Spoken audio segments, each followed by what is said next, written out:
देखिए बेटा, आज हम आपकी पाठ्य पुस्तक का पहला पाठ, आपकी जो पाठ्य पुस्तक है वसंत भाग 3, जिसका पहला पाठ, जिसका नाम है ध्वनि, एक कविता है सूर्यकांत त्रिपाठी निराला की लिखी हुई कविता, और उस कविता को हम पढ़ेंगे। ठीक है, कविता है ध्वनि, और आपकी वसंत जो पुस्तक है, मुख्य पुस्तक, उस पुस्तक का पहला पाठ है।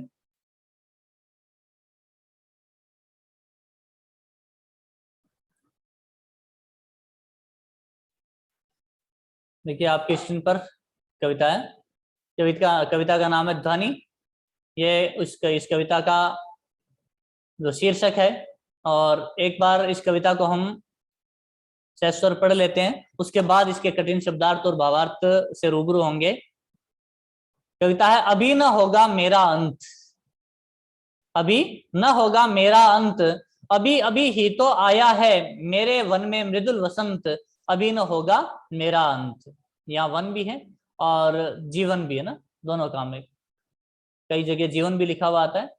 हरे हरे ये पात डालियां कलियां कोमल गात, मैं ही अपना स्वप्न मृदुल कर फेरूंगा निर्दित कलियों पर, जगह एक प्रत्युष मनोहर, पुष्प पुष्प से तंद्रालस लाल सा खींच लूंगा मैं, अपने नव जीवन का अमृत सहर्ष सींच दूंगा मैं, द्वार दिखा दूंगा फिर उनको, है मेरे वे जहां अनंत, अभी न होगा मेरा अंत।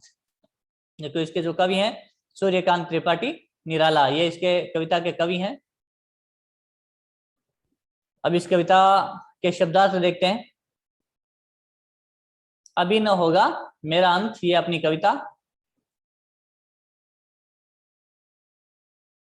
इसमें देखिए कठिन शब्द जो आए हुए हैं, सबसे पहले उनकी बात करते हैं। अभी न होगा मेरा अंत, अभी अभी ही तो आया है मेरे वन में मृदुल वसंत। इसमें एक शब्द आया है मृदुल। मृदुल का मतलब होता है कोमल। तो यहां लिख देता हूं।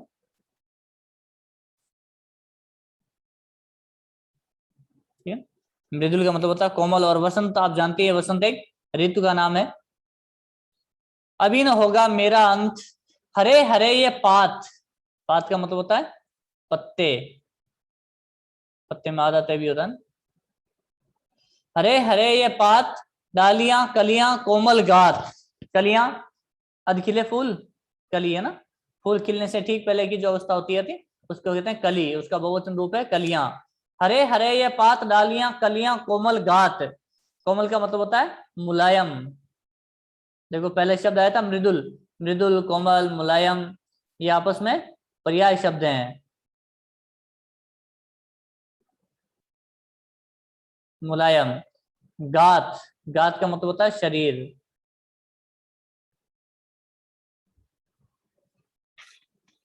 हरे हरे ये पात डालियां कलियां कोमल गात, मैं ही अपना स्वप्न मृदुल कर फेरूंगा निर्जित कलियों पर। देखो यहाँ एक शब्द है स्वप्न मृदुल कर।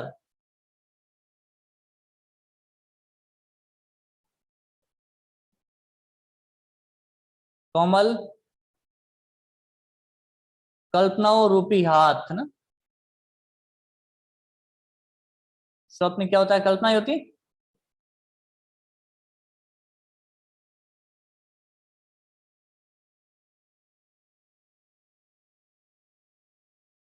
कोमल कल्पनाओं रूपी हाथ, वास्तविक हाथ में हाथ की बात नहीं कर रहा है कवि। जो कल्पना और रूपी हाथ है ना, अपने मन की जो कोमल कल्पनाएं हैं, उन्हीं को हाथ का रूप दे दिया गया। यहाँ सीधे सीधे किसी हाथ की बात नहीं कही जा रही है। फेरूंगा निद्रित कलियों पर, निद्रित जो नींद में सोई हुई है, नींद में डूबी हुई है, उसको कहते हैं निद्रित। यहाँ लिख देता हूं।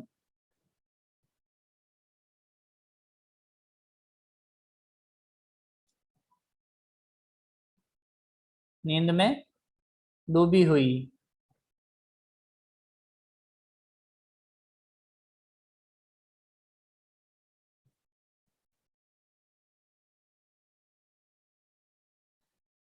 ठहरूंगा निद्रित कलियों पर जगह एक प्रत्युष मनोहर। इसमें एक शब्द है प्रत्युष। प्रत्युष का मतलब होता है प्रातःकाल। इसका मैं यहां लिख देता हूं। प्रत्युष का मतलब बताए, एक मिनट।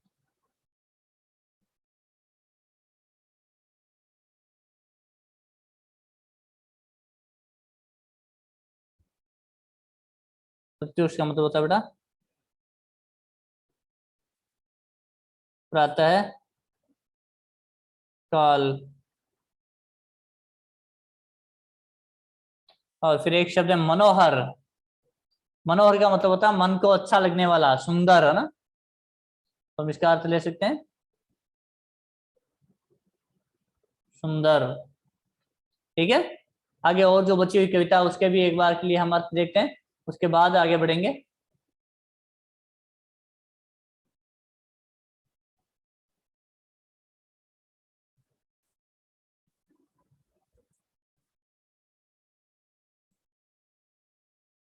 पुष्प पुष्प से तंद्रालस लाल सा खींच लूंगा मैं।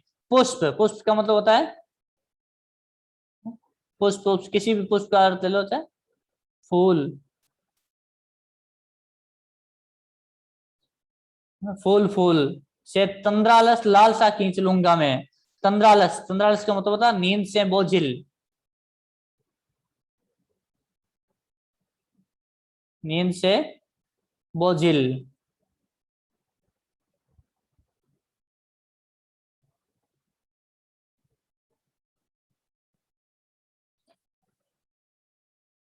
और अगला शब्द है लाल सा, जिसका अर्थ होता है इच्छा।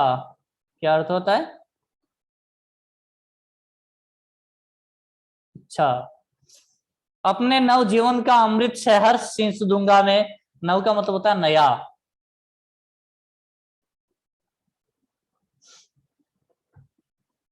और सहर्ष का मतलब होता है खुशी से, हर्ष सहित,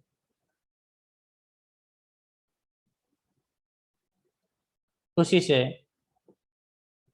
द्वार, द्वार दिखा दूंगा फिर उनको। द्वार का मतलब होता है दरवाजा।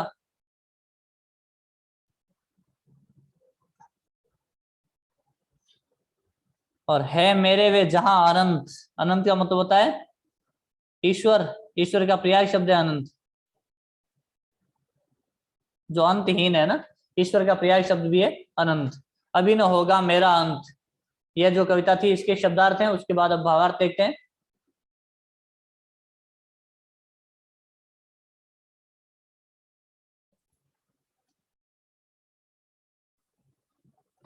कविता का नाम है ध्वनि, और कवि है इसके सूर्यकांत त्रिपाठी निराला। अभी न होगा मेरा अंत, कवि क्या कहना चाह रहा है इस कविता के माध्यम से, अब हम पढ़ेंगे। कवि कह रहा है कि अभी न होगा मेरा अंत, मेरा अंत अभी नहीं होने वाला। कवि जैसे अपने आप को समझा रहा हो, इस तरह से कह रहा है कि अभी मेरा अंत नहीं होने वाला। मैं अभी इस दुनिया में रहूंगा, मुझे लंबा जीवन जीना है, अभी मेरा अंत नहीं होगा। अभी अभी ही तो आया है मेरे वन में मृदुल वसंत। और कवि को क्यों लग रहा है कि मेरा अंत नहीं होगा?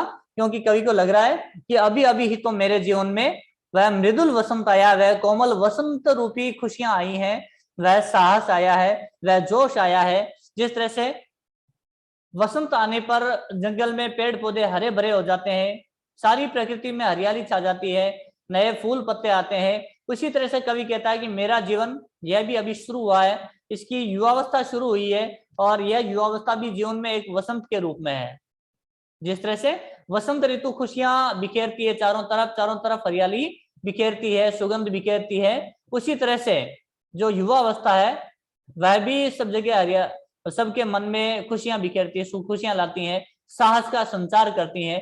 तो कवि को लग रहा, कवि के जीवन में अभी युवावस्था आई है, इसलिए कवि भी कहता है कि मेरे जीवन में अभी यह कोमल वसंत आया ही है, वसंत रूपी युवावस्था आई है, इसलिए अभी मेरा अंत नहीं होगा। अंत तो कब होता है भाई? आदमी की मृत्यु। कब सोचता है आदमी मृत्यु के बारे में?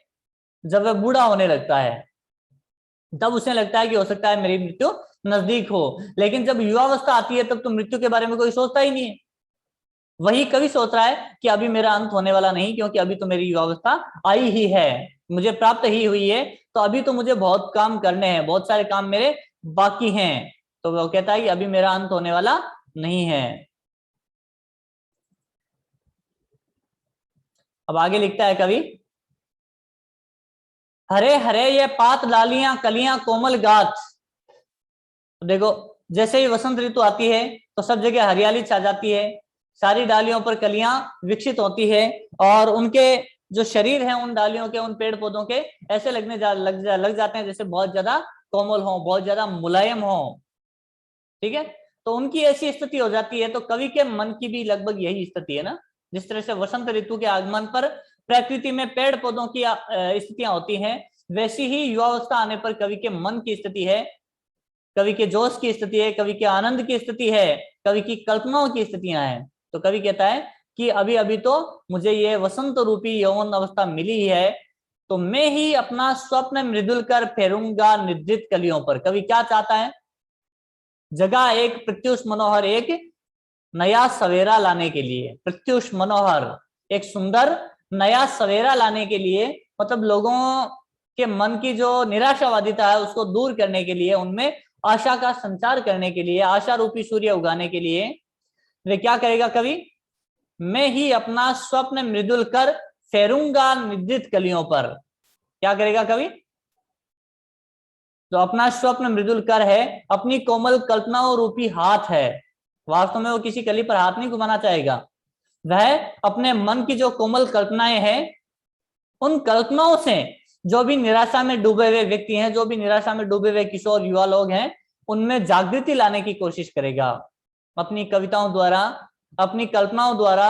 वह उन लोगों में जागृति लाने की कोशिश करेगा जो, यहाँ निद्रित कलियां कहने का मतलब सीधे सीधे कली नींद में डूबी हुई कलियों की बात नहीं कही जा रही है। यहाँ जो किशोर हैं, किशोर एक अवस्था होती है, युवावस्था से ठीक पहले की अवस्था, तो जो किशोर अवस्था को प्राप्त कर गए हैं ऐसे लोग, या जिनकी युवावस्था शुरू हो रही है, ऐसे लोग जो बिल्कुल ही निराशा में डूबे हुए हैं, मतलब नींद में डूबे हुए हैं, निराशा में डूबे हुए हैं, जिन लोगों ने ऐसा सोच लिया कि मेरे जीवन में अब कुछ नहीं हो सकता, मैं तो अब इस जीवन में कुछ भी नहीं कर सकता, इतनी निराशा घर कर चुकी है जिसके मन में, ऐसे लोगों के मन में अपनी कविताओं में आशा का संचार करूंगा, ऐसे लोगों को जागरूक बनाने की कोशिश करूंगा। कवि क्या कह रहा है कि मैं अपनी कोमल कल्पनाओं द्वारा, कोमल कल्पनाओं रूपी हाथ फेरकर मैं उन किशोरों को, उन युवाओं को जगाने की कोशिश करूंगा, उनको आगे बढ़ते रहने की प्रेरणा देने की कोशिश करूंगा जो निराशा में डूबे हुए हैं, और उनके जीवन में एक नया सवेरा, एक सुखमय सवेरा लाने की कोशिश करूंगा। फिर कवि कहता है, पुष्प पुष्प से तंद्रालस लालसा खींच लूंगा मैं। पुष्प पुष्प, यहाँ फूल फूल प्रकृति के माध्यम से देखा जाए तो पेड़ पौधों पर लगने वाले फूल, लेकिन कवि उन फूलों की बात नहीं कर रहा है। कवि जो किशोर और युवा हैं उन फूलों की बात कर रहा है ना, उनमें सुगंध के गुण हैं। जो युवा है, जो किशोर है, उनमें शक्ति है, जोश है, उमंग है, सारे भाव हैं, लेकिन उन्होंने अपने आप में एक तंद्रालस खींच लिया ना। उनके जो इरादे, उनकी जो लालसाएं हैं, जो इच्छाएं हैं, वह कैसी हैं? तंद्रालस, बिल्कुल आलसी से हो गए हैं। नींद में जैसे होते हैं ना आलसी, जैसे हम आधी नींद रहती है, नींद त्यागने की स्थिति में होते हैं, उस समय जो हमारे मन में, हमारे शरीर में जो आलस्य होता है, वैसा ही आलस्य सारे लोगों में, सारे युवाओं में, किशोरों में छा गया है। और कवि चाहता है कि मैं अपनी कविताओं द्वारा, मैं अपनी कोमल कल्पनाओं द्वारा सबके मन की ऐसी जो तंद्रालस वाली लालसा है, तंद्रालस वाली इच्छा है, उसको मैं खींच लूं, बाहर निकाल दूं, तो उनमें ऐसी जागरूकता लाऊं कि उनका जो आलस्य है वह उनसे दूर हो जाए। अपने नव जीवन का अमृत सहज सींच दूंगा मैं। और अपने जीवन में जो अमृत प्राप्त किया है, मतलब अपने जीवन में मैंने जो भी अर्जित किया है, जो भी मेरे अंदर जोश, उत्साह, आनंद है, जो भी खुशियां हैं, उन सब से मैं, जैसे पेड़ पौधों को पानी से सींचा जाता है, उसी तरह से मैं उन युवाओं के मन को सींचूंगा, उन किशोरों के मन को सींचूंगा, जिससे कि उनके मन में भी कोमल कलियां प्रस्फुटित हो, उनके मन में भी वह बाहर लाने वाले, सुगंध फैलाने वाले फूल आए। कहने का मतलब उनके मन में भी नए नए विचार आए ना, उनके मन की निराशा दूर हो, उनके मन का आलस्य दूर हो, और उनमें नए नए विचार जागे, जिससे कि वे भी अपने जीवन में आगे बढ़ सकें, जीवन में आगे खुशियां प्राप्त कर सकें, खुशियां बांट सकें। ऐसी स्थिति में उन किशोरों को लाना चाहता है कवि। चाहता है कि वे किशोर वे युवा जो निराशा में डूब गए हैं, जिनमें बिल्कुल भी उत्साह नहीं रहा है, जिनमें कोई किसी तरह की आशा नहीं रही है, मैं ऐसे किशोरों को अपनी कल्पनाओं रूपी हाथ फेरकर उन्हें जगाऊं और उन्हें आगे बढ़ने की प्रेरणा दूं। द्वार दिखा दूंगा फिर उनको, है मेरे वे जहां अनंत, अभी न होगा मेरा अंत। और कवि चाहता है कि मैं मेरी योग्यताओं द्वारा, मेरी कोमल कल्पनाओं द्वारा, से शरीर से प्राण, मैं उस ईश्वर से मुलाकात करूं और लोगों की मुलाकात करवाऊं। मतलब जीवन के सत्य को यही इसी जीवन में जानने की कोशिश करेगा ना। ईश्वर को जानना क्या है? अपने आप को जानना, सत्य को जानना ही ईश्वर को जानना है। तो कवि चाहता है कि मैं उस सत्य को जानूं और दूसरे लोगों की भी उस सत्य से, उस ईश्वर से मुलाकात करवाऊं। इस जीवन में रहते हुए ही उस सत्य को, इस जीवन के सार को, इस जीवन के महत्व को लोग जानना समझना सीख जाएं और अपना आलस्य त्याग दें। ऐसी स्थिति लाना चाहता है कवि अपनी कविताओं द्वारा। कवि चाहता है कि अभी मेरे जीवन में वसंत ऋतु का आगमन हुआ ही है, इसलिए अभी मेरा अंत नहीं होने वाला। अभी तो मुझे इस जीवन में बहुत कुछ करना है।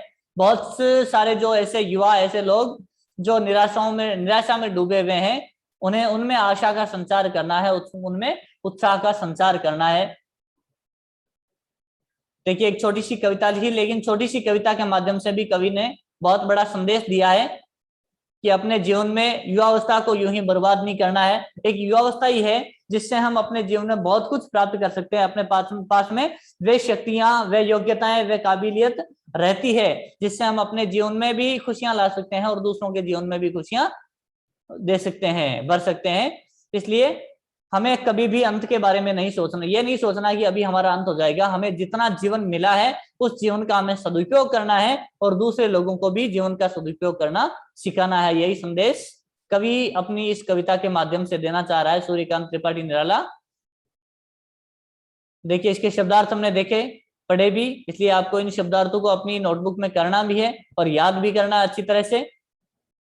ठीक है, आज की क्लास में यही समाप्त करता हूं।